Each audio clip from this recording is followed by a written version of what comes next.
So hi guys, good morning and welcome back to my YouTube channel. Pasyal tayo dito sa farm. Tignan po natin yung mga alaga natin. So ito ang yung mga ampalaya natin. Yan o, malalaking bunga.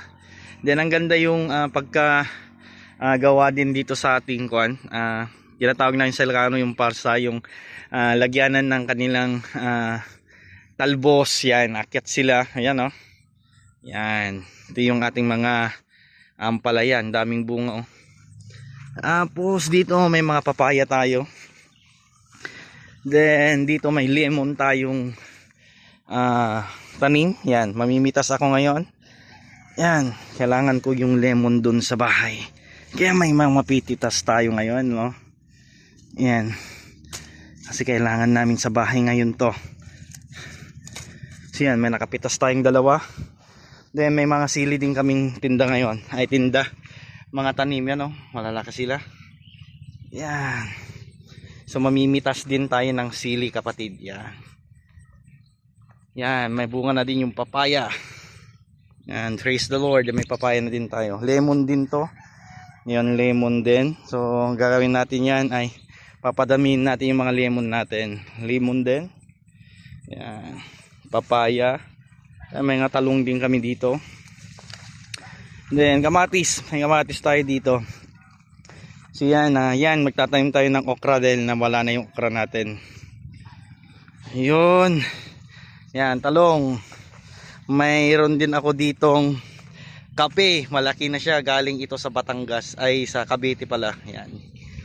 So yun, oh. Then kalamansi, may unas din tayo dito. Yan. Yan, meron tayong alaga dito na kalamansi, lakatan na saba. Tapos ito, medyo humina na yung bunga ng ating patola. Yan, kamatis, maganda pa yung kamatis natin. Then dito may mga hito tayong alaga. Hey. May alaga tayong dito mga hito. Try ko. Kaya pag nandito ka farm, dahan-dahan lang. Untik na natusok yung mata ko. Yan, tapos dito sa part na to, puro sili to. Dahil gagawa tayo ng pinakurat, yun o, grabe. At kita namin dito, yung style pala ng paggawa ng sili. Yan o. At pagtanim ng sili, ito yung dinidilig namin. Hindi kami naglalagay dito ng fertilizer. Ito yung pinaka-fertilizer natin. Yung tubig nito, dinidilig namin dito sa mga sili namin. Tingnan mo yung bunga, grabe yung lalaki ng mga bunga. Yan. So yan, tapos dito lalagyan din natin ng tilapia to.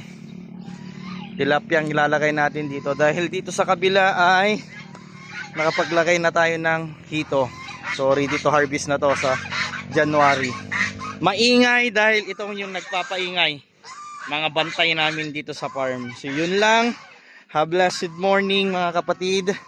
At purihin po ang ating Diyos na buhay sa mga buhay po natin mga kapatid. So God bless us and good morning and see you po sa mga next vlog natin. Follow and subscribe my YouTube channel mga kapatid. God bless and ito lang yung update sa ating farm. God bless us all.